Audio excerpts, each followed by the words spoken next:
Hey,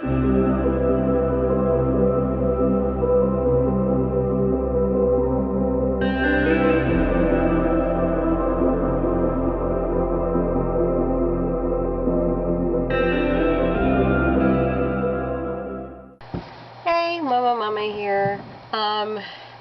Today's video is going to be about my autoimmune disease. It's called Wegener's granulomatosis with polyangiitis. Right off the top, disclaimer, my health talks, or health talks with Momo Mama, is more so to share my own personal experiences, and it's not to be taken as medical advice. Make sure you talk to your own doctor about, whatever it is that you're experiencing. But if you're interested in Wegener's granulomatosis, or if you're just wondering if you're sharing the same experiences that I am, if you have it, don't forget to do your research, look up medical journals, like legitimate ones and things like that. Blah, blah, blah. Don't 100% believe everything you find on the internet, because there's a lot of false information out there. But here's my essential experience. So first off, what is Wegener's? Wegener's is a vasculitis. It's inflammation of the blood vessels. And what happens is that they're still not certain what causes it. They do believe there's a genetic predisposition for it.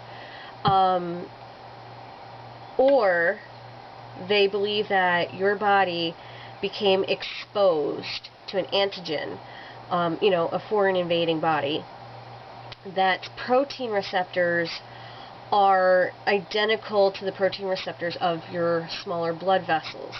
This causes the white blood cells to get confused, and they then assume that your blood vessels are that foreign body invader. So, there's two types of Wegener's.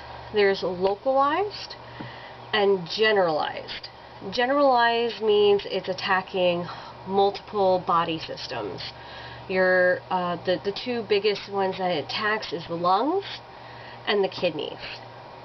However, the type that I have is called localized. Mine is specifically in the sinus area. And so what that means is I have constant inflammation of my blood vessels within my sinuses. I do have chronic infections in my sinuses. This also affects my eyes, it affects my teeth, facial pain, all of that. I also have fibromyalgia, which compounds the Wegener symptoms. But we'll talk about fibromyalgia another day. That's a whole nother can of worms. So essentially, I just want to go over the ultimate basics of this disease. So I wrote down a couple of questions. I answered them from my own experience. Essentially, how's it diagnosed? How do we figure out this disease? Because this disease is actually very, very rare. I personally don't think it's as rare as as statistics say, because it is constantly confused, or the symptoms are confused with chronic sinusitis or some other health problems. So it actually being diagnosed and determined to be Wegener's takes a while, because it's sorry, a little dry in here. It's essentially camouflaged as other more common things. So it takes a whole team of specialists, multi-system evaluations, and eventually a blood protein test looking for the oncoprotein for immunity. How high that is ultimately what finally determines that's the prognosis, is Wegener's. Who I saw initially was an ENT for my sinuses and ongoing tonsillitis, repeated ear, nose, throat infections, and I eventually had very massive nosebleeds, which coincided with my, at the time, 3-year-old headbutting me in the nose. So I thought initially I had a broken nose, broke some blood vessels, weakened some blood vessels, and that was causing the bloody noses. But when the bloody noses started lasting for 15 minutes apiece, 3 times a day, you know, granted I was on ibuprofen because I was also in a lot of pain and I didn't know why, that eventually started signaling to me that's not normal. A nosebleed itself should only last a few minutes before it starts coagulating and finishes. And unless you do have a confirmed break in the phase, it shouldn't be chronic at all. And this was every single day for months. And when it first started up and I saw the pattern, I knew this wasn't normal. I had to go to an ENT and get my nose evaluated.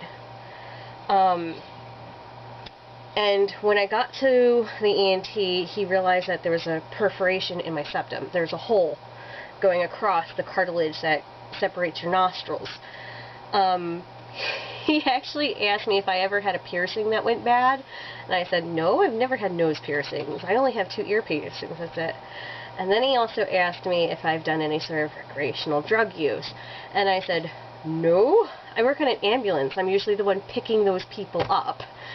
And so, never done that. Never put anything up my nose that shouldn't be up there. So, he realized that I had damage to my septum from constant inflammation, and that was on his end. He was trying to look for reasons for that.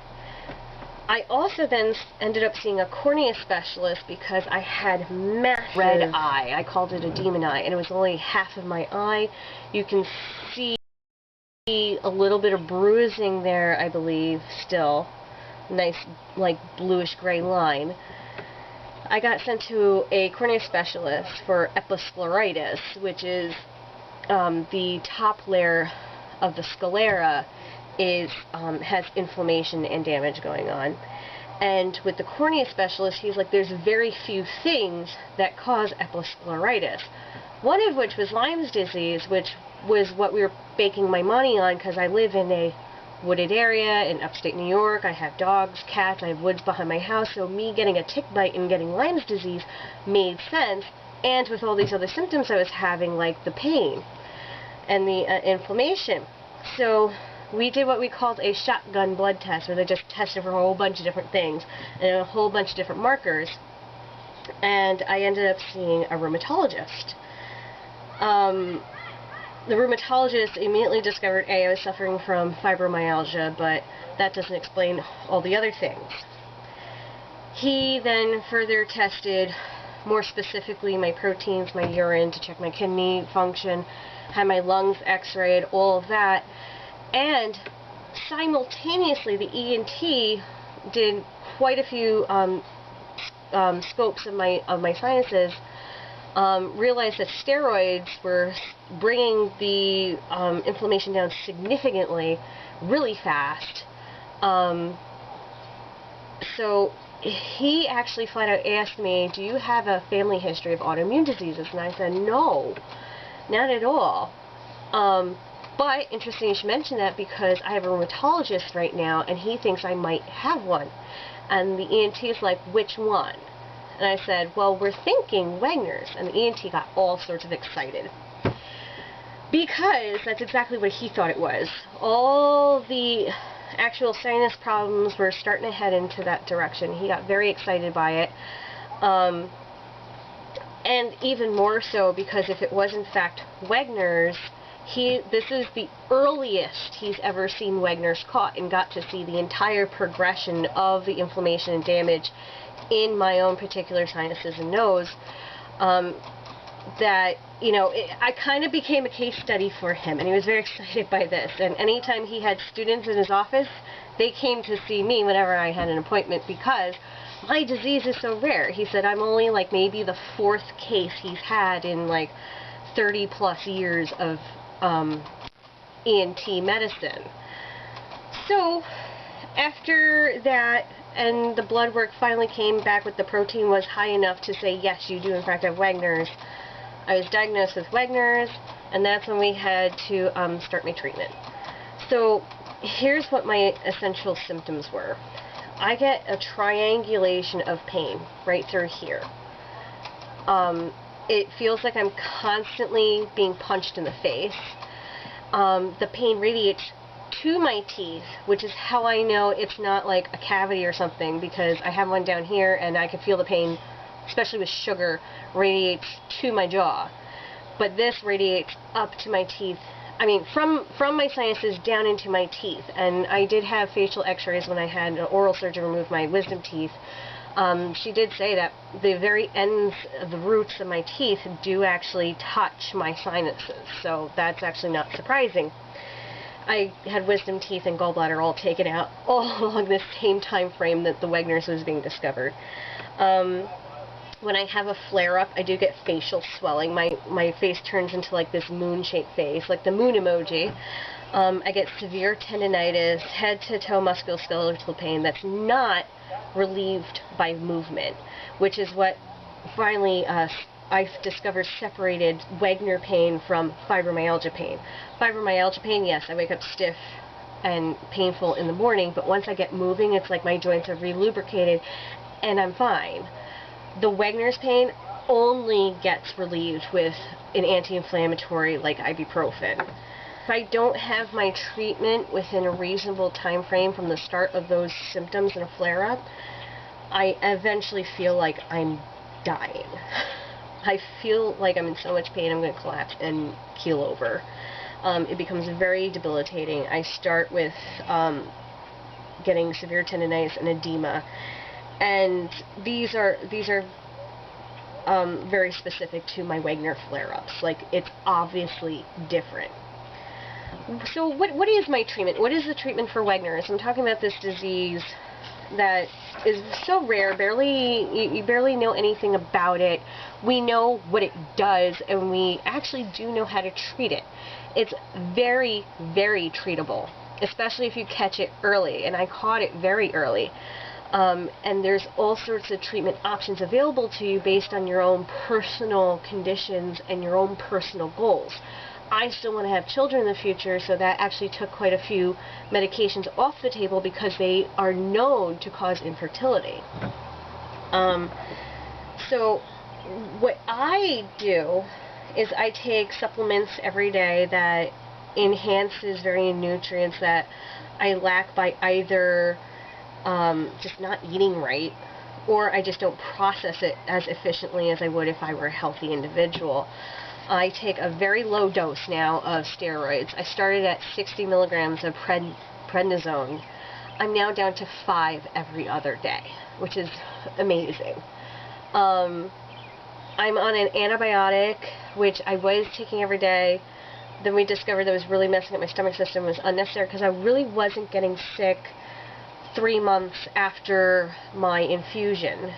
My infusion is of Rituxan, which is a type of chemotherapy. It's not as intense as like a chemotherapy you would receive for cancer, but it is a chemotherapy. The whole point of it is to suppress your immune system, so you don't have an immunity, especially within that first month of receiving the Rituxan.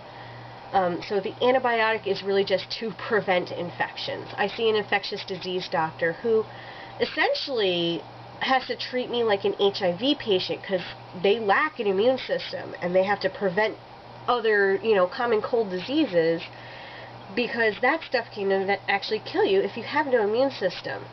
I don't have HIV. That's not my case, but my case is similar in that aspect that we're forcing a shutdown of my immune system, so my immune system stops attacking me. And the thing is this disease is highly treatable, but if you don't seek treatment and you don't adapt your treatment appropriately and keep track of how you feel and how you react to certain medications and things, it will kill you. It is a deadly disease, and it can kill you fairly quickly. Year, 2 years, it can kill you. And also, you can potentially build up a resistance to the medications you take. Thankfully, thank Jesus, that I have not, And I've also been modifying my medications with the consent and knowledge of my doctors that I'm not ingesting as much chemicals as somebody who just like takes the full course of whatever without modifying anything. And I think that's very important. So how do I keep myself well? Well, first off, you really only need those intense medications and infusions when you have a flare-up. A flare-up can happen at any time. It really can. You can go 6 months, no problems, have a flare-up, gotta get your infusion. When you finally get your disease remission, which means those protein levels are negative or super low, you can end up 10 years, no flare-up, nothing. But then all of a sudden you're hit with a flare-up and you're down. So outside of, you really can't control when and where you have a flare-up, you do your best that you can. I try to be active every single day. This helps with both Wegener's and fibromyalgia, but I have to be very careful not to overdo it. Like, second I do maybe 5 minutes too much of a workout, I'm down for 3 days. That's just the way it is. Another major thing is keeping my stress levels as low as humanly possible. Stress is the real silent killer. Your body, it gets into a high stress mode, it causes everything to go into overdrive, and you weaken yourself. Even though you're not actively physically doing things, that mental stress does weaken your entire body, and you become more susceptible to infections, diseases, all sorts of things. Stress has to remain low. Which means I really have to have a lot of mental strength. I have to keep myself in a positive mood. I have to try to keep, even like the worst thing that can happen, I have to find a positive reasoning behind it. I have to keep things positive. And it's not easy. It's very difficult, and sometimes you need other people's help to help you find the positives in something. But one great thing is dealing with this disease is that I turned my trips to getting my infusion, which it's a heavy medication. It does make you feel bleh for a couple of days afterwards. But to help compensate for that emotional and physical stress, I actually turned getting my infusion into an outing. Oh, I'm getting my infusion today. Pre-order some IHOP because those steroids make me hangry. I hang out and have conversations with my sister, my best friend, my hubby, with whoever is able to come with me. And that one time COVID didn't allow me to bring somebody with me, I took a nap, and I consider it a mommy day. Mommy got to nap completely uninterrupted the entire time, which is especially easy because they do a straight shot of Benadryl. Fantastic, that Benadryl. And another thing is staying on top of your appointments. Don't miss a single appointment. Keep open dialogue with your doctors, even if that means explaining something that you feel is gross and embarrassing. It's important. You have to advocate for yourself. Having doctors that actually do listen and understand you is also important. I'm very fortunate. I love all of my doctors because they all listen to me. They all know that I do know what I'm talking about. I have a background as an EMT. And they do know that I very much listen to myself and my body and how I react and how I process different things. And if I have a question or if I have a suggestion, hey, what if I only take this antibiotic for the month that I'm freshly on the Rituxan and then not after that because my stomach's going to be all messed up? You need those bacteria in your stomach to help you process food. So you don't want to just kill that all off and then like have nothing to digest your food with. And my doctor's like, yes, that makes perfect sense. If you feel like you're not in a threat of getting sick after that time frame, then absolutely, we'll take you off the antibiotic at that time. But with the initial, your immune system's very weak. Let's have you on that for that time frame. And they listen to me. So that's also very important. But you have to combine that with being willing to tell your doctors that something's not working. A lot of doctors do really care about you. They're not pill pushers. In fact, the less they put you on, the better. There are some doctors out there, they get some stipends for, pushing certain medications, and they are in it for the money, but not every doctor is like that, and you can't treat every doctor like a pill pusher.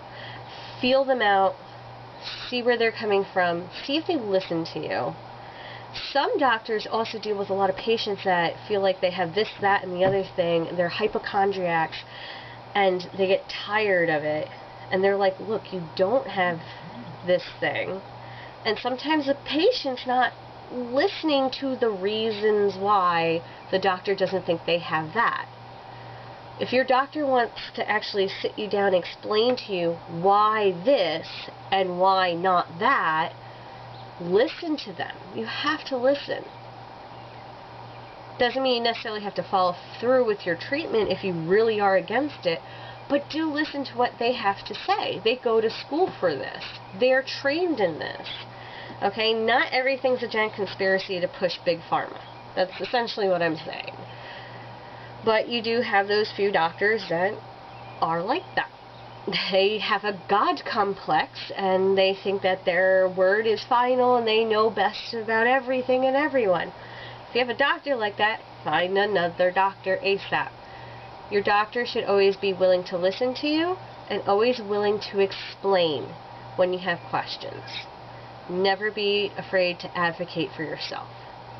Because ultimately, your health is your responsibility, not the doctor's. The doctor has like thousands of other people to see. Unfortunately, you're not the only person on their head. Sometimes I'm actually doing really, really well with my disease, and I personally have to remember constantly that this is a deadly disease if I'm not careful. I definitely would have been dead of renal failure within a year or so of the start of my symptoms. I would have died. And that's a reality I have to look at. Not all the time, though. I don't get myself paranoid from that. But I have to remember that that is a possibility and a reality of my disease. But does that also mean I'm an invalid? No. Everybody has their good days. Everybody has their bad days. And one of the hardest things is actually getting your family to understand. And this is something about all autoimmune, fibromyalgia, and any painful disease. Somebody else will never be able to understand what you are going through. Never. I cannot take my consciousness, put it in your body, and feel what your pain feels like. The only thing they understand is what they themselves feel. So if you have a family of particularly healthy people and you're the person who's unhealthy, they are not going to fully comprehend what it feels like to be sick. I have this issue with my mother. She thinks because she can get up and she can do these things that everybody else in the world can too. She does this to my dad all the time, drives me up a wall. But at the same time, she also does the opposite end of the spectrum. When I do have my bad days and I gotta lie down and rest, she treats me like I'm an invalid. Like I can't do anything at all, and I shouldn't be doing anything at all, which is not the case.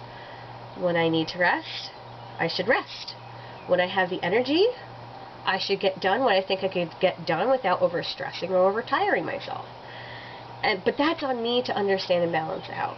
So, just to close out, because I know I've been chatting along a long time, I do have a few funny stories about how I came to discover my diseases and a bunch of different things that occurred when I was first discovering about my disease. But I'll share those with you a different video. Also, the fibromyalgia, I want to treat that as a separate thing, because it is a separate thing. Even though fibro and Wegener's compound on each other, they really are separate. And fibro is another great medical mystery, to be perfectly honest. But just a few closing remarks. If you feel like you have a symptom that's very, very common, like nosebleeds or sinus infection, or a sore throat, but it doesn't ease up within like 2 weeks, definitely go to the doctor. 100%. Because either your immune system is very weak and it really can't fend off whatever this common thing is, like a common cold that's just lingering, or there's something else more serious going on. Because you got to remember, your body only has a set number of symptoms that it can display. And there are thousands of diseases and illnesses that have a lot of the same symptoms. COVID has a lot of the same exact symptoms that I experience every single day because of my Wegener's. Sinus infection, random fevers, eye problems, loss of sense of smell, but mine's actually from my nose actually not being there on the interior. Loss of sense of taste, which is caused by my nose not being there, because 80% of what you taste is what you smell. Muscular pain, coughing, those weird red splotches that you think are zits, but they're bruises, but they're not. You know, that's a sign of COVID, and I get those little red splotches and lesions because of my Wegener's, because it's a vasculitis. So you got to understand, if a symptom is lasting way too long, or you feel like that symptom's just off, trust your gut. Go see a doctor. Get it explored. If you're not satisfied with what the doctor did, you can request for further testing, and or try to see another doctor if you don't trust that doctor. You really have to listen and understand to your body of how it feels, how it reacts. Are your stress levels too high? Are you hydrating properly? Like, all the stuff that we know is common sense and we should be doing anyways, you have to actively do it. Because if you don't, you're going to miss a lot, and, like me, almost end up dying because you push something off to be like, oh, I just have chronic sinus infections and that's it. That's not normal. Having a sinus infection for more than 3 weeks, not normal. Open up about whatever your illness is, okay? It's very therapeutic. I found that I don't splash my disease like, I have Wegener's, everybody look at me, I have Wegener's. No, I'm in a fit girl community on Instagram to help me lose weight, which is actually very difficult because of this disease. But I do explain, you know, having a rough time with this exercise right now because my autoimmune's just not allowing me to do it. Should exercise today, gotta rest though, fibromyalgia's knocking my ass down. You know, be open and honest with how you're feeling. Nobody can read your mind. Nobody can feel your pain but you. And let me tell you, there's a lot of relief that comes from allowing other people to know what's going on. You know, I look happy and healthy right now, well, except for my raccoon eyes, those are always terrible. But there are days where it's just, it feels impossible. It really does. And you just want to curl up in bed and just sleep the whole day through. And sometimes I do. I feel guilty afterwards. I feel like I should have done something. But I also realized, hey, if that's what my body needed, that's what it needed.